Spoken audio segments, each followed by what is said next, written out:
Hola criptomaníacos y sean bienvenidos a un nuevo video aquí en la Cripta Embrujada. En esta ocasión nos remontaremos a unas experiencias que, a decir verdad, nos atraen mucho. He recibido varias experiencias de estos trabajadores nocturnos a lo largo de estos 2 años del canal. Y lo que les puedo decir es que durante las noches, y más en concreto, en algunos lugares lejanos que se les encomienda cuidar, siempre pasan cosas extrañas. Tal vez estos lugares tienen algo más que cuidar que simples fábricas. Antes de comenzar me gustaría mandar los saludos a los miembros del canal. Gracias por apoyar este contenido mes con mes y créanme que se les aprecia muchísimo.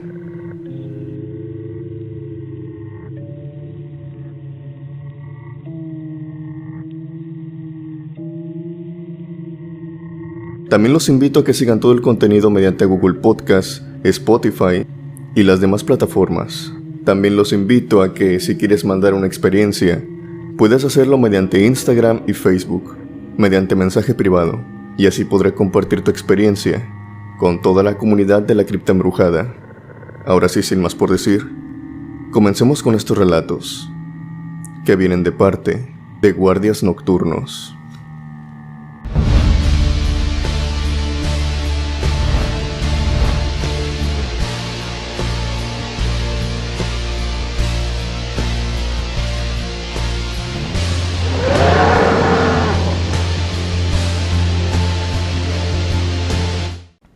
Este primer relato viene de parte de un monitorista.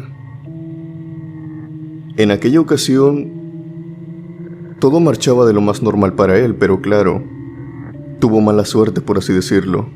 Vio algo a través de la cámara de vigilancia, algo que no le resultó normal, y para su mala suerte, pudo atraer aquel ente, y lo atrajo hasta aquel lugar donde él lo estaba monitoreando. Hasta el día de hoy no sabe qué era lo que rondaba en las cámaras de seguridad, pero sabe muy bien que no era de este mundo. Su historia es la siguiente. Mi nombre es Eugenio Quijano, y mi experiencia comienza 2 años hacia atrás, en el mes de octubre del año 2019. En aquel tiempo era guardia de seguridad. Es más, todavía, hasta hoy sigo siendo guardia, solamente que en una empresa diferente. De la otra empresa me salí porque, durante 1 año y medio que estuve con ellos, solamente me habían traído de cubreturnos. Creo que las personas que ya han experimentado esto saben que es un turno muy pesado, pues algunas veces se te pide que hagas guardia de día, así como también guardia de noche. Por obvias razones, a veces no descansas bien y andas con cansancio tanto de día como de noche. En fin, cuando estaba de cubreturnos, me tocaba 2 días a la semana cuidar una tienda departamental. Era una tienda medianamente grande, por lo que ocupaban a 2 guardias durante la noche y 4 guardias durante el día. Durante el día no había ningún problema. Yo era uno de los guardias que estaba en la entrada, pero durante la noche se me pedía a mí que me encargara de los monitores, las cámaras de seguridad. Estuve ahí antes de que me pasara esta experiencia un buen tiempo. Creo que algunos 4 meses para ser exactos. Y durante este tiempo notaba algo que se me hizo extraño al principio, pero que al pasar de los días se me hizo totalmente habitual. Y era que teníamos 4 monitores. Cada uno de estos monitores se dividía de entre 2 hasta 4 pantallas, que eran las pantallas de las cámaras de seguridad que había. Pero el último monitor es decir, el último de los 4, el que se encontraba en la esquina, ese siempre se mantenía apagado, jamás estaba encendido. Yo no le di importancia porque al pasar de los días vi que no se encendía, así que simplemente pensé que estaba averiado. Simplemente que era un monitor tal vez de repuesto. Pero obviamente al conocer más la tienda, logré entender que ese monitor era de las cámaras que se encontraban en la juguetería. En fin, le seguí sin prestar atención a esto. Hasta que un día, en octubre, como es costumbre, vienen algunas tormentas por este estado. Fueron electricistas a la tienda departamental y se nos pidió por 1 hora simplemente. Obviamente esto a puerta cerrada cuando la tienda ya había cerrado. Que desconectáramos todo, para después de 40 minutos volver a conectar todo. Yo lo hice. Fui pieza por pieza, tanto en la tienda departamental como cuando llegué al área de monitoreo. Conecté todo lo que me tocaba. Y al llegar al instante en el que me tocó conectar todos los monitores, no pude diferenciar los cables. Y yo conecté todo. Conecté absolutamente todos los monitores. Esto pues para que no hubiera un margen de error, ya que no quería causar ningún problema. Para mi sorpresa, el otro monitor, el cuarto, encendió. Y tal y como lo había sospechado, este monitor se dividía en 2, y eran las 2 cámaras que se encontraban en la juguetería. Si bien se me hizo extraño, la verdad es que no tuvo mayor importancia al pasar unos minutos. Pasaron las horas, yo me dispuse a comer y llegó la 1 de la mañana. En ese momento yo me encontraba haciendo guardia con Samuel, otro compañero. Él se encontraba entre la tienda y el estacionamiento. Y mientras me encontraba mirando los monitores, mirando también una película en mi celular para espantar el sueño, me percaté de algo que se movía en las cámaras de seguridad de la juguetería. Para mi sorpresa, el que se encontraba ahí parado era Samuel. Samuel, mi compañero. Estaba ahí con su uniforme, mirando fijamente la cámara. Era como si éste intentara decirme algo, pero simplemente se quedaba observando. Él estuvo ahí por unos minutos. Yo traté de restarle importancia porque pensé que simplemente me quería asustar o algo parecido. Aunque claro, él conocía que estas cámaras no eran visibles para mí, así que no tenían sentido que me estuviera observando a través de ellas. Me despegué solamente por unos 2 minutos. Yo acababa de cenar. Tomé mi basura, la tiré, acomodé algunas cosas, y cuando de nuevo puse la mirada en la cámara donde se encontraba Samuel, este seguía allí, parado, pero su aspecto había cambiado un poco. Ya no me estaba mirando con la cara seria que me veía antes. Ahora su cara formaba una mueca, una sonrisa. Me estaba sonriendo, pero de forma muy extraña, muy tenebrosa, e incluso me atrevo a decir que no era de una forma humana. Lo que supuse en ese momento era que Samuel se había puesto una máscara. Ya saben, era temporada de octubre y había muchas máscaras de la purga, máscara de monstruos, de personas locas, y casi todas estas estaban a la venta, precisamente en el área de juguetería. Además, las cámaras que teníamos en ese momento no tenían tan buena resolución, así que era difícil de ver con exactitud de qué máscara se trataba. Pero antes de que yo pudiera ponerle un poco más de atención, Samuel se movió, caminó y se desapareció por uno de los extremos de la cámara. Esto se me hizo extraño, pero esperé de la mejor forma que no pasara a más, por así decirlo, ya que sentía miedo en ese momento. o por lo menos una incomodidad. Pero para mi sorpresa, o más bien, para mi mala suerte, Samuel ahora se encontraba con la misma sonrisa, mirándome fijamente a través de otra cámara. Esta vez se encontraba en el área de caballeros. Ahí estuvo mirándome aproximadamente unos 2 minutos, para de nuevo seguir caminando y perderse en el otro extremo de la cámara. Lo vi de nueva cuenta, pero ahora en el área de librería, a través de la cámara que teníamos.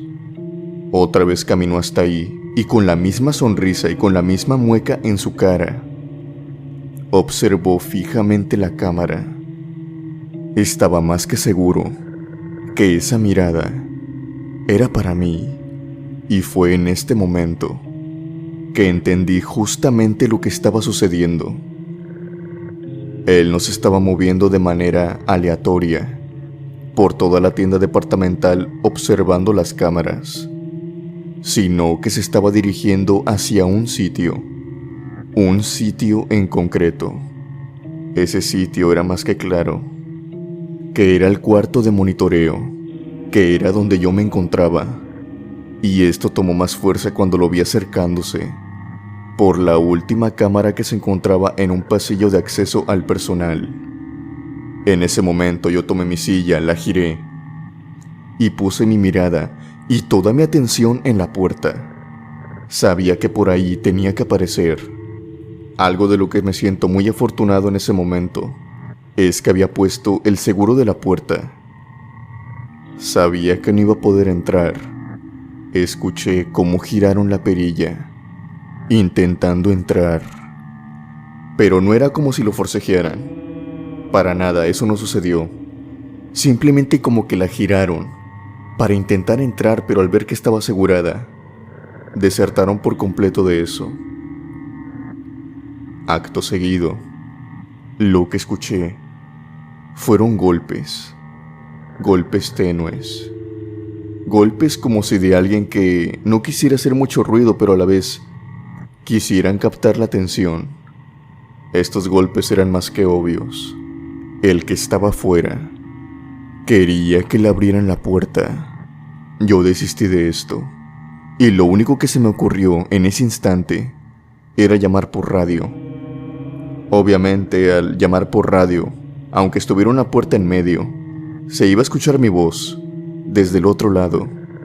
Yo quería saber qué era lo que quería Samuel, porque venía con esa pinta. Es más, sí nos llevábamos, pero tampoco muy pesado. Quería saber cuáles eran sus intenciones y quería asustarme. No quería que se pasara de listo tampoco. Samuel me contesta, pero no escucho mi voz, ni su voz, proveniendo desde atrás de la puerta. Y por el tono de mi voz, que le pregunto: Samuel, ¿tienes algún problema? Él todo desconcertado me responde: claro que no. ¿Por qué? ¿Pasa algo? Dime. Yo no escuché su voz, y eso se me hizo extraño. Acto seguido le pregunté súbitamente: oye, dime dónde te encuentras. ¿En qué área estás? Él me respondió: yo estoy en el estacionamiento. Quería un poco de aire, porque ocurre algo. En ese momento yo no sabía cómo responder, pero me sinceré totalmente con él. Yo le dije que alguien había entrado y que se encontraba en el pasillo cercano a los baños. Él me dijo que no me moviera y que iba a ir inmediatamente, y así juntos los dos lo podíamos encarar, pero yo sabía que esto no iba a funcionar de alguna manera. Pero al saber que Samuel venía hacia acá, de cierta manera, me hizo sentir un poco más de seguridad. Pegué mi oreja hacia la puerta, y tan pronto escuché las pisadas de Samuel acercándose, abrí la puerta súbitamente. Nos encontramos en el pasillo, pero no había rastro de nada. Volteamos hacia todos lados, pero nada. Durante los siguientes minutos, algunos 40, 50 minutos, nos la pasamos buscando alrededor de toda la tienda departamental. Pero no encontramos rastros. Todas las puertas estaban selladas. No había pisadas. Los dos concluimos en que la persona que había entrado, así como había entrado, también se había ido. Yo no le quise mover más al tema y decidí que lo mejor sería volver cada uno a su puesto. Al llegar al área de monitoreo, algo dentro de mí me decía que ese monitor había originado todo. Sé que suena algo extraño, sé que suena a algo que tal vez alguna persona no bien de sus facultades pensaría, pero les pido que me crean. Al desconectar aquel monitor, la noche cambió súbitamente. Sentía mucha paz. Me sentía seguro. Yo continué trabajando ahí por algunos 4 meses más, hasta que me cambiaron de turno.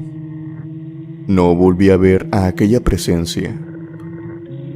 Estoy más que seguro que esa presencia no era Samuel. No era algo de este mundo. Por suerte, ya no la pude ver. Pero también tengo que decir que jamás volví a encender aquel monitor. Saludos a toda la comunidad desde Hidalgo. Esa fue mi historia. Espero les haya gustado.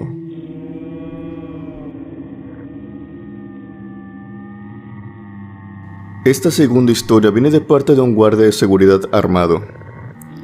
Él nos platica que su empresa es del rango paramilitar, o sea que tienen diferentes rangos en sus guardias de seguridad. El rango más alto es donde él está ahora, o donde él estaba, mejor dicho. Eran los encargados de custodiar un tren que llevaba ciertas cosas valiosas. Pero lo que resultaba más perturbador de todo esto es que lo tenían que hacer por la noche. Y tenían que hacerlo mientras ellos iban en el tren. No era un tren con vagones, no era un tren con asientos, era uno de estos trenes de carga. Hay lugares donde ellos pueden ir parados, claro, pero aún así es peligroso. Tan solo estos pequeños detalles podrían ocasionar una anécdota de total terror para ciertas personas. Pero si a esto le sumas que al pasar por ciertas vías hay algo que se aparece en el tren. Esta es la historia de este guardia, en donde él nos explica y nos relata que aquella noche pasaron por unas vías que estaban embrujadas. Su historia comienza de la siguiente manera. Mi nombre es Felipe Tabasco y el relato que les quiero contar me sucedió a mí en el 2014. Yo en ese tiempo trabajaba en una empresa de seguridad privada. Mi empresa no era común, por así decirlo. No era como las otras cientos de empresas de seguridad privada que trabajan en todo México. Mi empresa en ese tiempo se autodenominaba paramilitar, o sea que tenían ciertos rangos para los guardias dentro de la misma empresa. Cuando tú entrabas ahí, entrabas como un guardia de seguridad común y corriente. Claro que a medida que ibas prosperando, a medida que ibas con tu antigüedad, con buenas recomendaciones en cada lugar que te ponían, esto te beneficiaba para ir escalando en los diferentes servicios. Yo tomé cursos de diferentes cosas: defensa personal, manejo de armas. Y fue así hasta que escalé hasta los guardias mejor pagados, aunque también son los que tienen las jornadas más duras, más extensas. Y de seguro por la experiencia que les voy a contar, las más aterradoras anécdotas que ustedes se pueden encontrar. Mi grupo de guardias con el que iba era un grupo armado. Teníamos rifle de asalto, chaleco antibalas, nuestro uniforme, cascos. En general se nos contrataba para transportar bienes. Pero no se confundan, no éramos como que van al banco, que van a las tiendas. No, a nosotros se nos mandaba a proteger los bienes, a veces en avión y muchas veces en trenes. Los trenes a los que íbamos eran trenes que transportaban ciertos minerales y también a veces dinero. Algunos minerales tales como el oro, petróleo y otro montón de cosas. Para no entrar en detalles, se podría decir que eran cosas que pues se podrían robar y eran de mucho interés. Mi empresa lo que hacía en este tipo de ocasiones era que nos llamaba y teníamos que estar listos. Estos viajes en el tren eran aproximadamente 8 a 9 horas, pero no crean que íbamos de lo más cómodos. No crean que íbamos en nuestros propios vehículos, para nada. La mayoría de nosotros ni siquiera íbamos dentro de las cabinas. No eran trenes donde iban vagones en los que te podías sentar. Claro que no, eran trenes de cargamento. Teníamos que situarnos en lugares estratégicos, dependiendo de nuestro número y el número de vagones.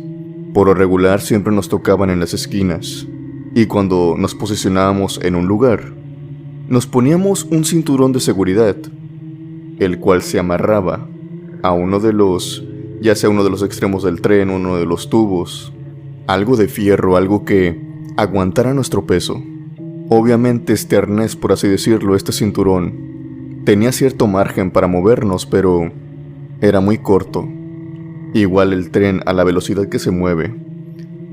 Ustedes podrán decir que no va muy rápido, pero créanme que se siente. El aire, incluso tus piernas, pueden jugar en contra de ti y te puedes caer. Arrancamos este viaje y casualmente a mí me había tocado en el último vagón junto con otro compañero. Estábamos los dos sentados a ambos extremos del vagón y lo único que podíamos mirar era cómo las vías se iban alejando del tren. Íbamos platicando, obviamente, para hacer que el rato pasara un poco más rápido, por así decirlo. Otra cosa, y es que era de noche. Por obvias razones no teníamos sueño. Necesitábamos ir muy despiertos para que no ocurriera un accidente.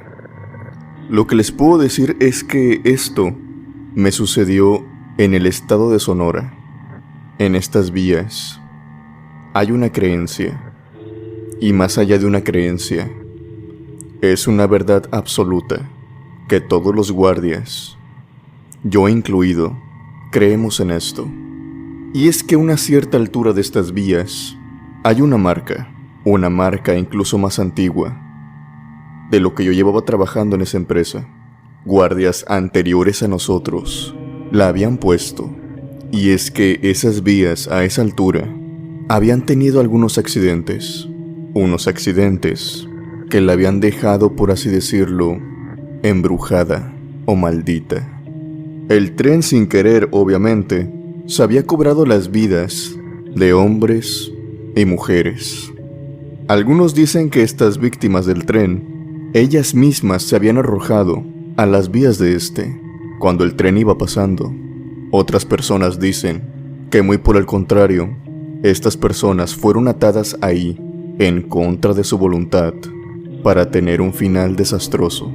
Yo no estoy seguro de cuál de estas dos teorías sea la original. Lo único que sé es que en efecto, algo errante se mantiene caminando por aquellas vías, y todo empeora cuando estas almas se van con nosotros. Recuerdo que estábamos pasando por estas vías a esta altura y mi compañero me hizo una seña de que nos teníamos que persignar. A mí me habían contado esta historia y obviamente, pues no es como que la creyera, pero y no quiero tentar a la suerte. Así que me persignaba y rezaba un Padre Nuestro. Dicen que eso era lo mejor para que los espíritus, las almas que aún están por ahí, no se suban al tren. A mí particularmente, llevaba 3 viajes hasta ese momento y no me había tocado ver nada, y obviamente no quería ver nada, pero en cierto instante de la noche, mi compañero, el cual iba hablando conmigo, guardó silencio. Estaba mirando hacia atrás de él, en aquel vagón. Yo no podía ver nada, obviamente, porque venía desde el otro extremo, pero él me habló. Me hizo con una seña que fuera, pero que fuera de manera muy lenta, que no hiciera ruido. Yo obviamente obedeciéndolo, no sabía ni siquiera qué era lo que iba a pasar. Recorrí el cinturón, lo enganché de algo más cercano a él y me fui recorriendo hasta donde estaba él. Una vez ahí, él me dijo de manera muy silenciosa: «Mira aquello que está allá». Me señaló con su dedo también.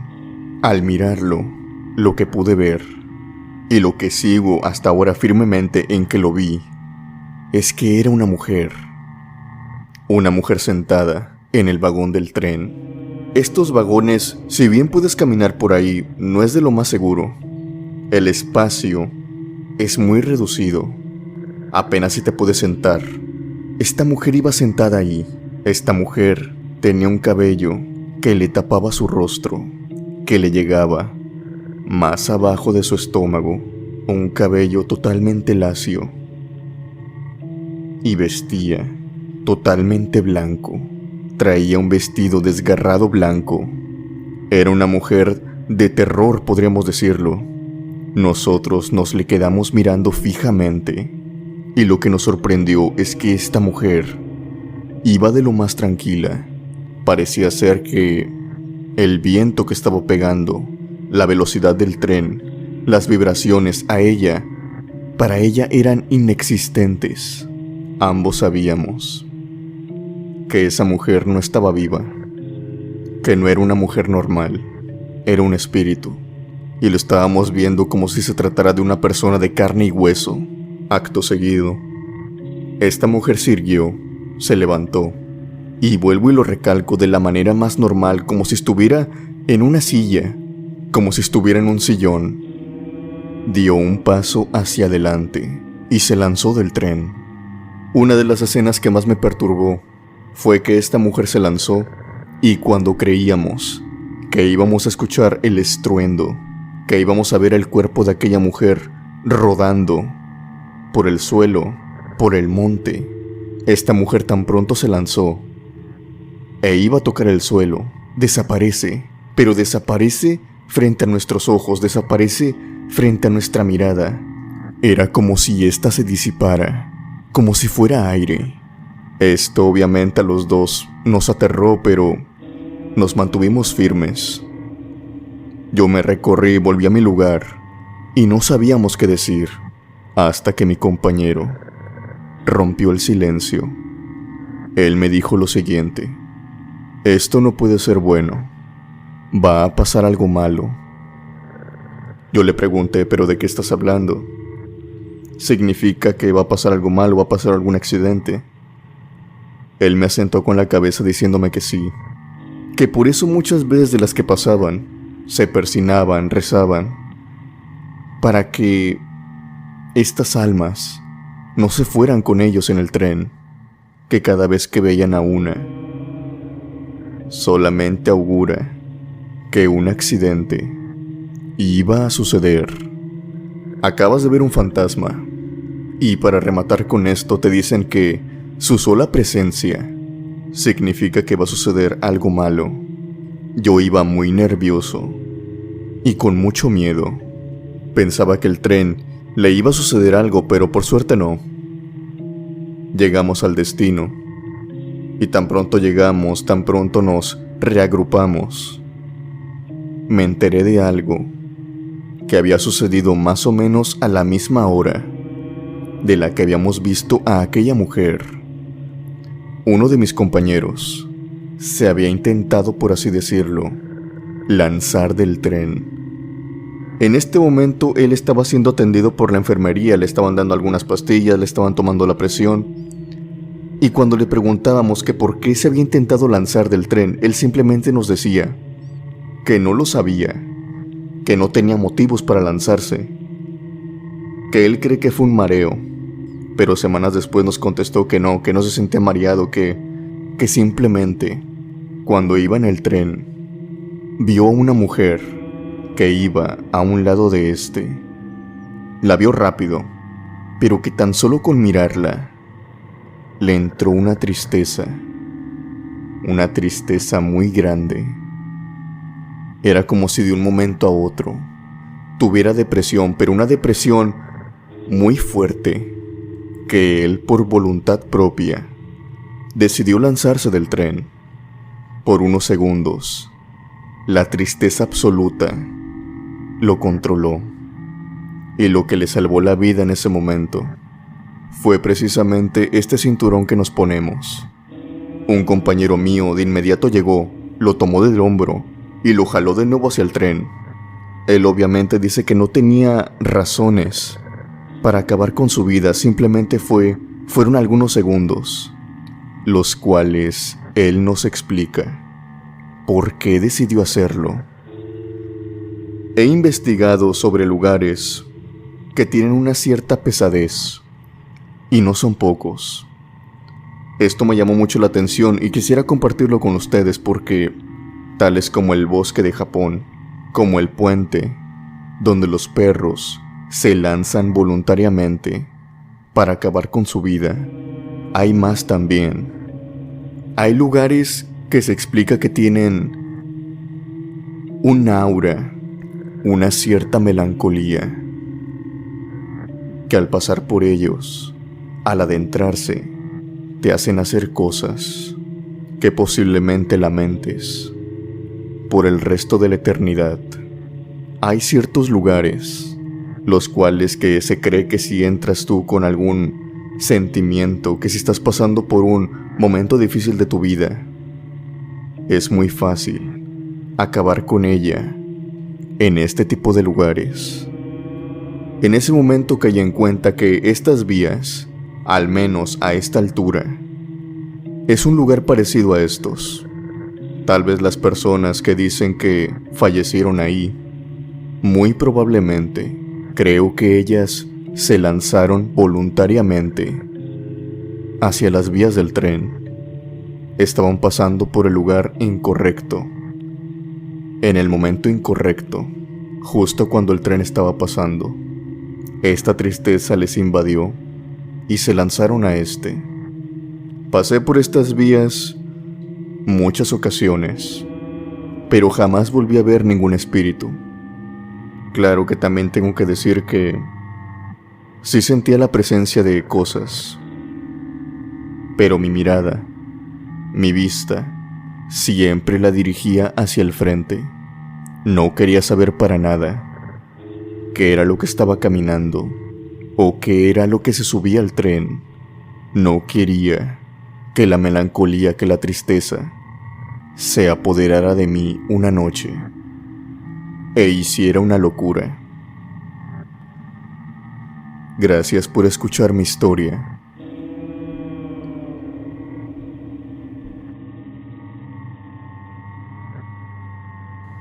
¿Qué te han parecido estos relatos, criptomaníaco? ¿Crees en efecto, como dice esta última historia, que hay lugares en donde tal vez ciertas almas deciden terminar su vida y dejan toda esa pesadez, dejan todos esos sentimientos tal vez de tristeza, sentimientos melancólicos, para que otras almas igual se quiten la vida en ese sitio? Resulta algo espeluznante de creer porque, en efecto, y como nos dice nuestro amigo en esta historia, hay lugares que se conocen por eso. Hay lugares que te advierten que no tienes que entrar cuando estés en una etapa muy mala de tu vida, estés en una depresión incluso, ya que al entrar a estos lugares puede que cometas algo que acabe con tu vida. Y lo aún más espeluznante es que tú sabes esto, y aún así lo haces. Sería interesante que me platicaran qué es lo que piensan acerca de estos lugares, abajo en la caja de comentarios. Sin más por decir, yo me despido. Que tengan buenas noches y unas aterradoras pesadillas.